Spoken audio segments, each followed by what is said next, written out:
Hello, everybody. My name is Roger Härtl. I'm a neurosurgeon at Weill Cornell in New York. I'm a professor of neurosurgery and the director of spinal surgery at Weill Cornell NewYork-Presbyterian Hospital. And it's my great pleasure today to talk to you about how to master minimally invasive spinal surgery and how to take advantage of some of the specific advantages of MIS to perform effective spine surgery and preserve resources in these difficult times of COVID, but also beyond. So how can you leverage the advantages of MIS to minimize surgical risks and to preserve resources in these difficult times? These are my disclosures. I don't think they will have any impact really on my presentation. What is a minimally invasive spinal operation? We published this recently. A MIS procedure is an operation that reduces local operative tissue damage and systemic surgical stress, enabling earlier return to function and striving for better outcomes than traditional open surgery. And we just published a curriculum for minimally invasive spinal surgery together with AO Spine, and this is summarized in the recent edition of the Global Spine Journal. Now, what are the important factors when it comes to performing MIS surgery? I think the most important factor, and one of the things that we rarely talk about, is really target, and that's really patient selection. How do you make sure that you make the right surgical decision for the correct pathology and the correct patient? Tools and technology, we talk about it a lot. Those are the pedicle screws, the navigation systems. Those are all those technical gadgets that we're overall pretty familiar with. Then when it comes to really taking advantage of MIS, though, one of the key features is surgical techniques. And a lot of this is microsurgery, how to perform a decompression, how to use the drill, how to use the microscope, how to put in K-wires or pedicle screws correctly. Those are all the surgical techniques that are very difficult to really learn. And that's why we need courses and all these manuals in order to really become good technically advanced surgeons. Teaching and training is important, research is important, and finally, obviously, talent. Now, I want to focus for this presentation on some of what I would consider the most important technique principles that will allow you to leverage the advantages of MIS and to minimize resources required for these operations. The first principle is that you can perform a bilateral decompression and a contralateral foraminotomy through a unilateral minimally invasive approach. The second technique principle is that by doing that, you minimize iatrogenic damage to tissues and you preserve spinal stability. These are the two important principles that will allow you to perform MIS and therefore avoid fusion surgery. And fusion surgery is obviously what makes surgery, spinal surgery, invasive and expensive. So if you want to preserve resources, try to do decompression surgery in selected patients where you can do that with MIS and avoid more resource-intensive fusion surgery. Now, the idea of performing a unilateral laminotomy for bilateral decompression is not new.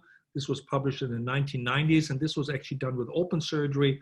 McCullough and Paul Young published this, and these drawings show you very nicely. If you come in from the side, you can undercut the spinous process, undercut the facet joint, and get a beautiful bilateral decompression. And then it was only through the introduction of tubular retractors, or in Europe, specular retractors, that this was then translated into MIS surgery. Now you can do this operation very successfully through tubular retractors, specular retractors, and now even with the endoscope. Now, this is a perfect example. So how can you leverage the advantages of MIS and avoid fusion surgery in these patients? And it's not that I don't like fusion surgery. I do a lot of fusion surgery, but I think that we can minimize the amount of fusion surgery that is necessary if we take into consideration some of the advantages of MIS and patient selection. Now, this is a patient with grade 1 spondylolisthesis with severe lumbar spinal stenosis. Now, this patient may require a fusion operation, but maybe not. Maybe you can just treat this with a decompression alone and without fusion. So how do you make that decision? Now, with an open operation, as shown here on the left side, you remove a lot of the potentially stabilizing structures of the spine, the interspinous ligaments, the part of the facet joint, the posterior elements, and so forth. So if you can do this same operation through a tubular retractor, or for example, through an endoscope, and you leave all those structures intact, you minimize the amount of iatrogenic instability that you create, and therefore in a lot of patients, you will be able to avoid fusion surgery. And how do I make that decision in my patients? It's target, it's patient selection. If this patient with grade 1 spondylolisthesis has severe mechanical back pain, that will gear me towards a fusion operation. However, if this patient really has more radiculopathy, meaning neurogenic claudication, I may do a decompression and avoid a fusion. And by doing this with a tubular retractor, that will allow me then to minimize iatrogenic instability, and therefore I can do a decompression without a fusion in selected patients who have no mechanical back pain. You've got to look at the x-rays in that decision-making process. You get flexion extension films. If there's significant movement on flexion extension films, that may gear you more towards a fusion operation. If there's a stable spondylolisthesis, then not. You can do a decompression. You want to look at the MRI scan, and I look at these patients very carefully, especially in the foramen. If they have bone-on-bone compression of the exiting nerve root, that gears me towards that leads me towards a fusion operation, because decompressing this nerve root with a decompression alone, even if you go transforaminal or over the top, you're not going to get a good decompression of this nerve root. Therefore, in this particular case, a fusion would be better. You look at the shape of the spinal stenosis. If patients have severe lateral recess stenosis, like shown on this drawing, especially if it is higher up in the lumbar spine, you may have to adjust your surgical approach. So this patient with severe lateral recess stenosis at L2-3 or L3-4, I may still do a decompression without a fusion, but I may go from a contralateral side in order to avoid injury to the pars. If it's at L4-5, L5S1, you can do this ipsilateral because the pars is further towards the side and you protect that. So what are the three considerations in surgical decision-making? And I think this is really the most important slide of the whole talk. There are three things that come into play. You got to understand the natural history of the disease. A grade 1 spondylolisthesis in an 80-year-old is overall a very benign diagnosis, and the natural history is benign. Very few patients with grade 1 spondy who are older, who have a lot of degenerative disease, very few of those patients will develop instability if left alone. That's totally different from an 80-year-old who has a ankylosing spondylitis and a chance fractures. Those patients will get worse, and therefore in those patients you will have to do a stabilization. The second point is the accurate diagnosis. And what I mean by that is you got to understand the symptoms, you got to correlate the symptoms to the pathology on imaging studies and in that patient's spine. A patient with mechanical back pain with grade 1 spondy may require fusion, but if that same patient has only neurogenic claudication and no mechanical back pain, that patient may only require a decompression. And then thirdly, the impact of surgery on the disease process. And that goes back to MIS. The impact of your MIS procedure on a grade 1 spondy is much less than the impact from an open decompression in that same pathology. Meaning, if you do an open laminectomy in a patient with grade 1 spondy and you remove a lot of those structures, there's a much greater chance of causing instability. If you do the same patient but through a MIS approach, you will protect the spine and therefore minimize the chances of this patient requiring a fusion later on. So at the end of the day, you got to take those three factors together, and they will lead you together to the right diagnosis and to the right treatment plan. And then you will make a decision in terms of, can this patient treated with MIS or should this patient treated open, and what type of surgery exactly? So this is really, in my opinion, this is the key consideration when it comes to doing these types of surgeries. Now, how does surgery matter? The iatrogenic impact. We summarized this in this paper here a few years ago, where we looked at, did a meta-analysis of patients with lumbar spinal stenosis with degenerative spondylolisthesis, and we wanted to see how does the type of surgery affect those patients' outcomes and how many of those patients go back needing a fusion operation. And this study showed clearly that with open laminectomy, about 13% needed to come back later on and required a fusion, but only about 3.3% of those patients who had a minimally invasive laminectomy actually had to come back later needing a fusion. Patient satisfaction was much greater with a minimally invasive laminotomy than with open laminectomy. So the conclusion was that if you do in those patients who have lumbar spinal stenosis with grade 1 spondylolisthesis, in those patients, if you perform a minimally invasive decompression, they will do better, the patient satisfaction rate is greater, and very few of those patients will come back needing a fusion later on. So that brings me back to our patient that we discussed in the beginning, 62 years old, stenosis, grade 1 spondy, flexion extension films were fine, no instability. This patient had neurogenic claudication, no mechanical back pain. Therefore, we did a tubular decompression, no fusion. How do you do the tubular decompression? I'll walk you through this. There are different types of tubular retractors, as you know. We use 15 millimeters for discectomies, 18 for over-the-top laminectomies for stenosis, like in this case, or 21 or 22 millimeter retractor if we do MIS TLIF surgery. I'll walk you through the steps of an over-the-top decompression for lumbar spinal stenosis. Here from the right side at L4, L5, you place your tubular retractor. This shows you the X-ray. Once you've placed the tube, an 18 millimeter tubular retractor for an over-the-top decompression for lumbar spinal stenosis. You want to see through the tubular retractor the L4 lamina on the right side, the base of the spinous process, the soft tissue, and underneath the ligamentum flavum below. That's where you start drilling. You start drilling towards the cranial aspect until you see the insertion of the ligamentum flavum. I like to remove the ipsilateral ligamentum flavum at this point. Not all surgeons do that. Some surgeons will leave the ligament intact.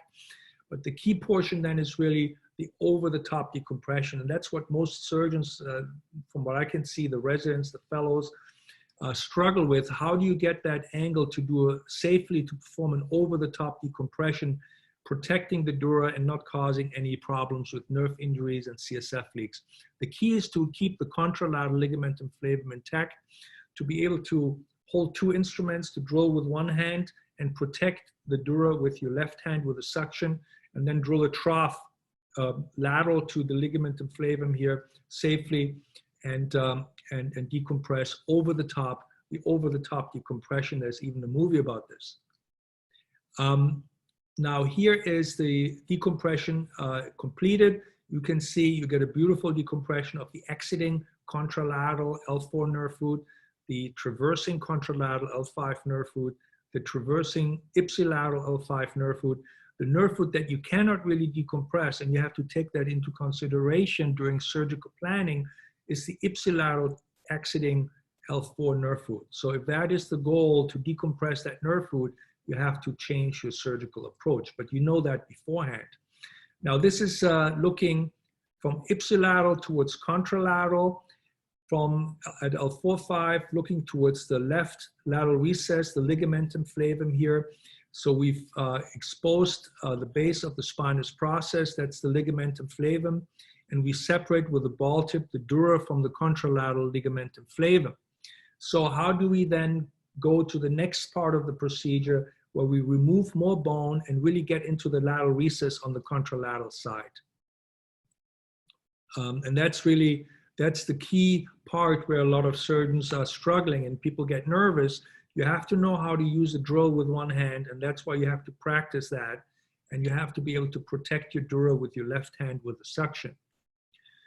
Now this is drilling the contralateral lamina, creating a trough lateral to the ligamentum flavum. You create a trough with your drill. That has been done here, and then you can comfortably and safely drill with your drill in that trough without really risking injury to the dura or to the nerve root.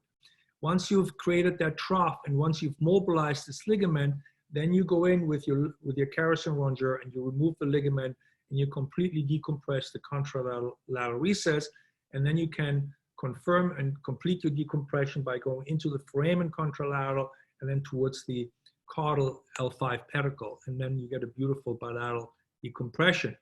Now this is after the ligamentum flavum has been removed, confirming the decompression contralateral.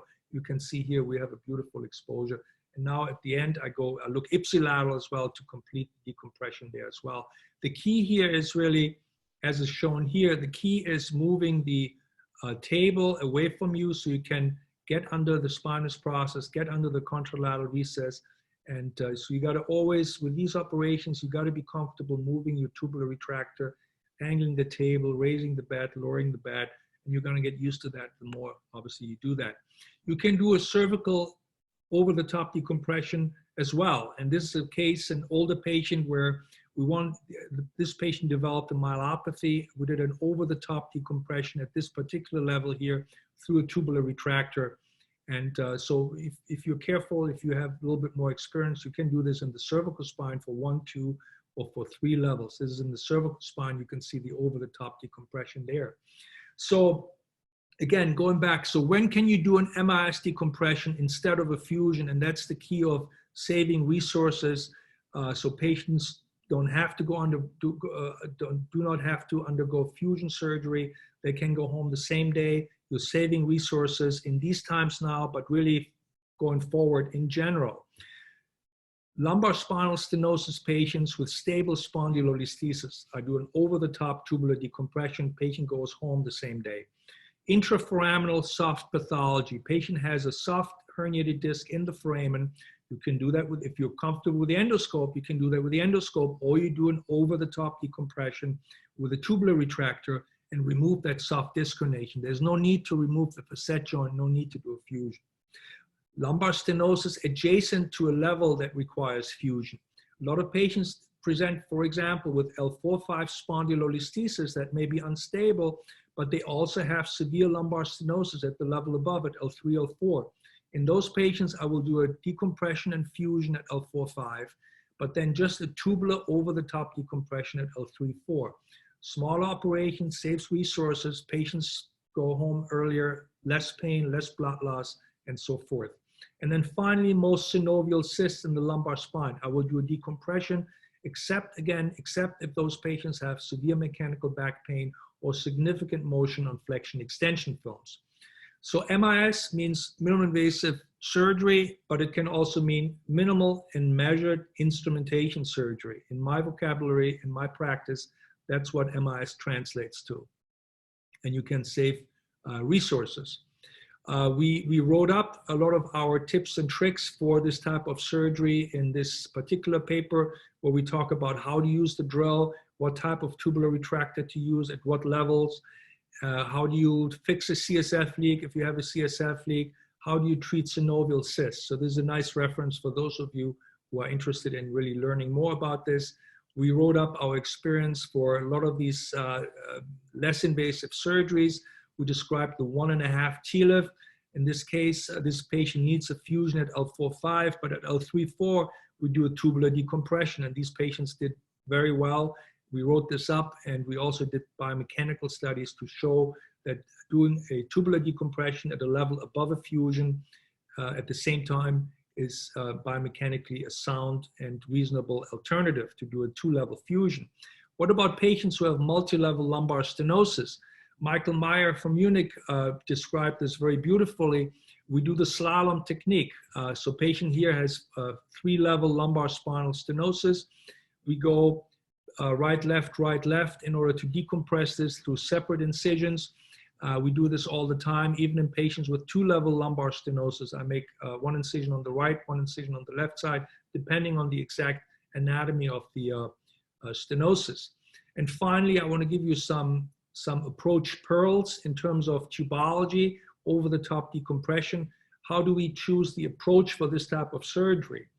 If somebody has a soft disc herniation in the foramen with radiculopathy, as I mentioned before, I like to do an over-the-top contralateral approach in order to get that trajectory to get in the foramen and remove that soft pathology.